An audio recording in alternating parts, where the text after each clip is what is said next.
जय हिंद शिक्षक साथियों, कैसे हैं आप सभी। आप सभी का बहुत बहुत स्वागत है आज के इस लेटेस्ट वीडियो में। आज के इस वीडियो में हम लोग बात करने वाले हैं डीएलएड फर्स्ट ईयर के 10वें और आखिरी प्रश्न पत्र गणित शिक्षण के बारे में।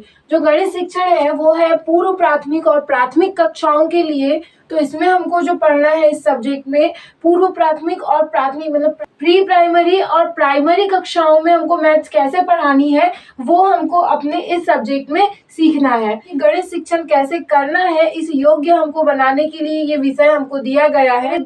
हमारा मैथमेटाइजेशन गणितीयकरण हमारा खुद का और हम अपने बच्चों का गणितीयकरण कैसे करेंगे, कैसे बच्चों में जो है तार्किक क्षमता विकसित होगी, कैसे गणितीय तरीके से सोच बच्चों की विकसित होगी, इस बात को सिखाने के लिए ये विषय हमको दिया गया है। इस विषय में हम ये देखेंगे कि गणितीय जो प्रक्रियाएं होती हैं वो कैसे होती हैं, पूर्व प्राथमिक कक्षा में और प्राथमिक कक्षाओं में गणित शिक्षण कैसे किया जाता है, कौन कौन सी प्रक्रियाएं हैं, कौन कौन सी गतिविधियां हैं, विधियां हैं, प्रविधियां हैं जिनके माध्यम से प्राथमिक और पूर्व प्राथमिक कक्षाओं में जो है गणित शिक्षण कराया जाता है। और हमको जो है गणित शिक्षण के प्रति बच्चे बनाना जो है इस विषय का उद्देश्य है। इस विषय का उद्देश्य है कि हम अपने बच्चों को एक अर्थपूर्ण तरीके से गणित पढ़ाएं, गणित उनको ऐसे पढ़ाया जाए उनके दैनिक जीवन से जोड़ करके कि वो अपने दैनिक जीवन में गणित का उपयोग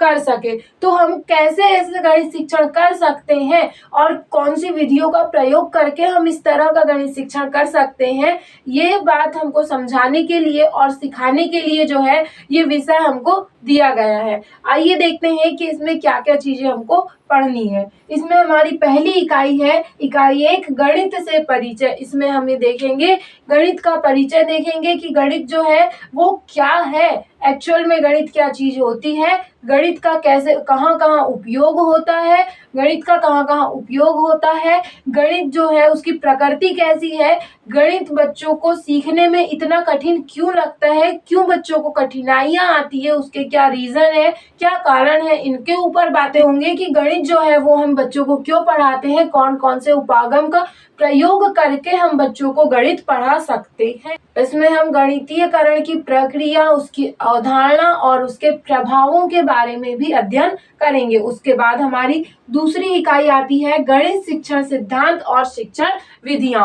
इसमें हम ये देखते हैं कि गणित शिक्षण के जो सिद्धांत हैं वो कौन कौन से सिद्धांत हैं, किन सिद्धांतों को आधार बनाया गया है गणित शिक्षण के लिए, कौन कौन सी विधियां हैं जिनका प्रयोग करके गणित शिक्षण कराया जाता है और गणित शिक्षण कराते समय किन बातों का ध्यान रखना चाहिए और जो विधियां हैं वो कैसे काम करती हैं, कैसे हम उनका अपनी कक्षा में प्रयोग करते हैं, इन बातों का जो अध्ययन है वो हम अपनी दूसरी इकाई गणित शिक्षण सिद्धांत और शिक्षण विधियां में करेंगे। उसके बाद हमारी तीसरी इकाई आती है गणना संख्याएं और उनकी संक्रियाएं। गणना क्या होती है, गणना कैसे की जाती है, बच्चों को कैसे गणना करना सिखाया जाता है, ये वाली बात हम अपनी इस इकाई में देखेंगे। इस इकाई में हम देखेंगे कि अंक क्या होते हैं, संख्याएं क्या होती है, अंक और संख्या का क्या संबंध होता है, बच्चों को अंक और संख्याओं के जो प्रतीक होते हैं उनको कैसे समझाएं, कैसे बच्चों को गणना करना और गणना के जो प्रतीक हैं, जो अंक हैं, उनसे कैसे परिचित कराना है, कैसे बच्चों को हम बताएं कि 1 2 3 जैसे हम गिनते हैं तो उसको लिखते कैसे हैं, वो सब हम बच्चों को कैसे सिखाएंगे, वो बातें हमारी इकाई 3 में आ जाती है और हम भी कुछ संख्याओं का अध्ययन इसमें करेंगे। उसके बाद आती है संक्रिया। तो गणित की जो 4 मूलभूत संक्रियाएं हैं, जोड़ना, घटाना, गुणा, भाग, इसके बारे में हम अध्ययन करेंगे इसी इकाई में कि संख्याओं को जोड़ा कैसे जाता है, घटाया कैसे जाता है, उनका गुणा कैसे किया जाता है और भाग कैसे दिया जाता है। इसमें हम ये देखेंगे कि बच्चों को इन अवधारणाओं से कैसे परिचित हम करा सकते हैं, किन विधियों का प्रयोग करके हम इनको परिचित करा सकते हैं। इसके बाद फ्रेंड्स हमारी चौथी इकाई आती है ज्यामितीय आकृति और पैटर्न।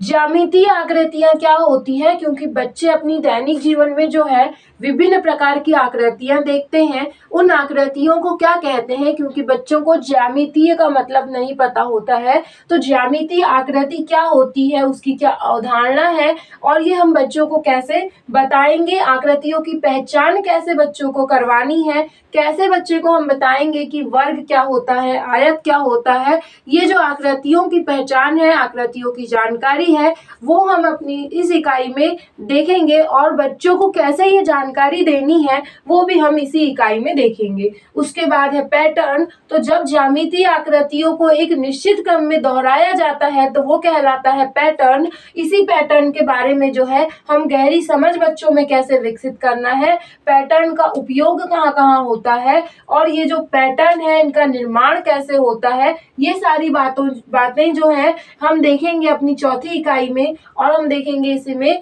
कि हम इन जो चीजों की समझ है वो बच्चों में कैसे विकसित करें, कैसे हम बच्चों को किन विधियों से पढ़ाएं कि बच्चे अपने दैनिक जीवन से इन चीजों को जोड़ करके देखें और इनके उपयोग को समझ सकें। इसके बाद हमारी पांचवी इकाई आती है पाठ्य पुस्तकों और शिक्षण शास्त्र की समझ। अब हम बच्चों को जब पढ़ाएंगे पूर्व प्राथमिक और प्राथमिक कक्षाओं में अगर हम देखें तो भी बच्चों के लिए जो है गणित की पुस्तक आती है और उनको पढ़ाना रहता है उन बुक्स का उपयोग करके। तो उस पाठ्य पुस्तक की समझ हमें जो है वो कैसे विकसित होगी, उनमें हमारी समझ जो है वो इस यूनिट में बनेगी। इस यूनिट में हम देखेंगे कि शिक्षा शास्त्र का पाठ्य पुस्तक के साथ समन्वय कैसे हम बैठा सकते हैं, पाठ्य पुस्तक की कौन सी इकाई को कौन से शिक्षा सिद्धांत का प्रयोग करके पढ़ाना है, ये जो समन्वय है इसकी समझ हमको इस यूनिट में मिलेगी। इस यूनिट में हम देखेंगे कि जो पाठ्य पुस्तकें हैं वो जो जिन सिद्धांतों पे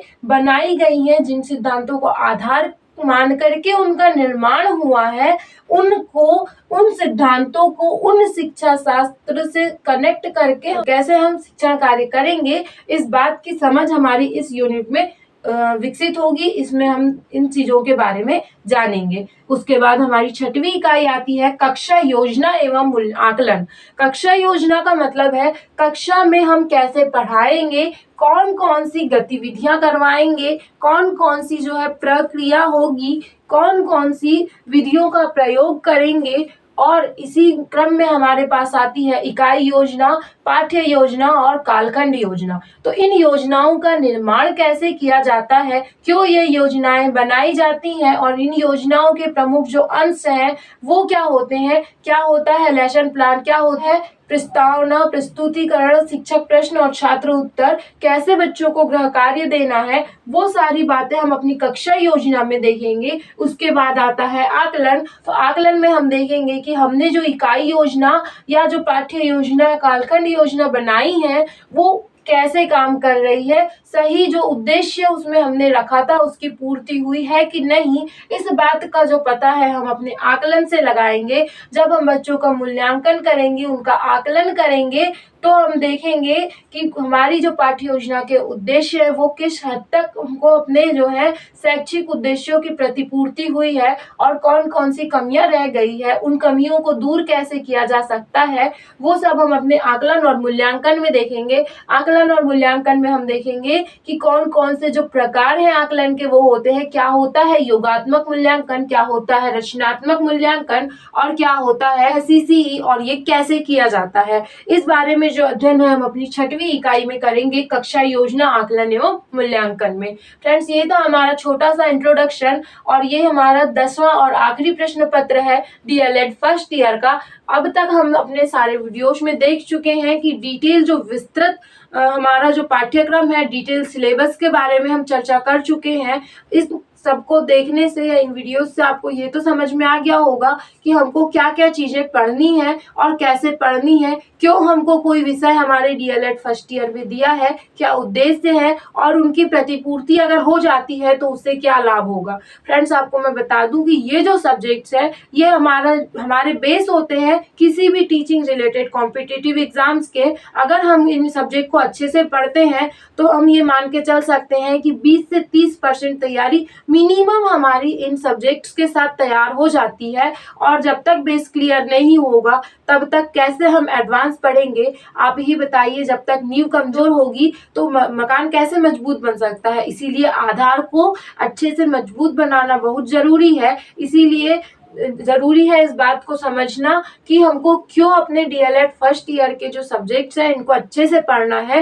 डीएलएड जब कोर्स ही हमारा टीचिंग के लिए है तो इसमें भला टीचिंग से हटके बातें कैसे हो सकती है। उम्मीद है आपको बातें समझ में आई होगी। वीडियो पसंद आया तो please like share and subscribe. Thanks for watching. अंत में मैं इतना ही कहना चाहूंगी कि किसी भी काम को जब हम कर रहे हैं तो उसको ऐसा कीजिए एक ही बार में 100% कंप्लीट हो जाए, दोबारा उस काम को करने की जरूरत ना पड़े। इस सिलेबस को हम पहली ही बार में इतने अच्छे से पढ़ लें कि जब हम टेट की तैयारी करें तो ये जो चीजें हमने पढ़ी हैं ये हमारी हेल्प करे, ना कि हमको बीच में अटकाए कि हम दोबारा जाकर डीएलएड की सिलेबस की किताबों को पढ़ें। तो इसीलिए फ्रेंड्स अपना 100% दीजिए और इनको बिल्कुल पूरे अच्छे से पढ़िए।